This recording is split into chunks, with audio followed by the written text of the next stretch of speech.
Bonjour, nous sommes aujourd'hui le 5 mai 2012. Au cours de la semaine dernière, comme vous pouvez le constater en regardant cette courbe, le CAC 40 est passé de 3266,27 ici à 3161,97 ici, c'est-à-dire qu'il a reculé de 3,19%. Je me pose la question de savoir ce qui va se passer lundi, une fois les résultats des élections françaises connus. Mais enfin, je ne peux pas vous dire. Il y a eu cette période d'entre-deux tours toujours douteuse. Il va y avoir des élections. Alors, je vous dis tout de suite, en ce moment, il est hors de question de faire de l'analyse graphique. Il est simplement question d'essayer d'écouter les rumeurs, tous les on-dit qui se propagent sur la bourse, etc. Et Dieu sait s'il y en a quelques-uns. Cela dit, qu'est-ce que va devenir la parité euro-dollar? Parce qu'elle aussi me semble assez bien chahutée. Eh bien, cette parité euro-dollar, il se trouve que la semaine dernière, elle était à 1,3237 $, excusez-moi, mais enfin, il faut que je me lise d'abord. Pour 1 euro, le 27 avril donc, et hier, le 4 mai, elle était ici à 1,3089 $. Elle a donc reperdu encore 1,11% au cours de la semaine. Là aussi, c'est difficile de vous dire ce qui va se passer. Normalement, vous le voyez, la baisse va continuer. Regardez un petit peu cette allure. Les cours sont passés en dessous de la moyenne mobile à 20 jours. Regardez l'allure des stochastiques. Mais moi, j'ai appris à me méfier dans des périodes électorales, justement à cause de ça, parce que il suffit de rien du tout pour que tout parte en sens absolument opposé à ce que vous aviez prévu.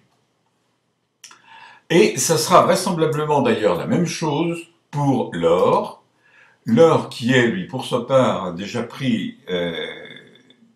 connu, disons, une belle baisse, puisqu'il est passé de 1662,30 $ l'once le 27 avril à 1641,60 $ l'once, comme vous le voyez ici. Le 4 mai, ça fait une baisse de 1,24%, c'est quand même notable. Alors, est-ce qu'il y aura une reprise de la hausse la semaine prochaine? Je ne peux pas vous dire pour la raison que je viens de vous exposer. Ce que je peux constater, c'est que la moyenne mobile à 150 jours a l'air de vouloir se redresser. La moyenne mobile à 20 jours, elle est, disons, à peu près horizontale. Les cours vont probablement rebondir à partir de la borne inférieure de Bollinger. Mais remarquez que les stochastiques ne sont pas dans une position qui laisse présager, disons, une hausse. On verra, hein. Ça c'est tout ce que, dans une période comme celle-ci, et je pense que ça va se renouveler au moment des élections américaines, il est très très difficile de prévoir à l'aide de l'analyse graphique. Ça, je peux vous le certifier. Alors, dernière chose que nous voyons, que nous avons l'habitude de voir, tout du moins, c'est l'argent. Et l'argent, qu'est-ce qu'il a? Eh bien, l'argent, le 27 avril, c'est-à-dire 1, 2, 3, 4, 5 ici, il se trouvait à 31,28 $ l'once. Et hier, le 4 mai, il était à 30,28 $ l'once, comme vous pouvez le constater, au-dessus de ce petit chandelier blanc. Notez bien que ce petit chandelier blanc, il est juste aussi sur la borne inférieure de Bollinger, d'où les cours peuvent rebondir, mais enfin, bon, disons, ça n'en prend pas le chemin apparemment. Alors, est-ce que ce mouvement de baisse, qui est important, 3,19%, je ne sais pas si vous voyez ce que ça représente, est-ce que ce mouvement de baisse va se poursuivre? Ça, je ne peux pas vous dire, pour la raison simple que demain, vous le savez, il y a des élections, et que tout risque de changer d'un seul coup.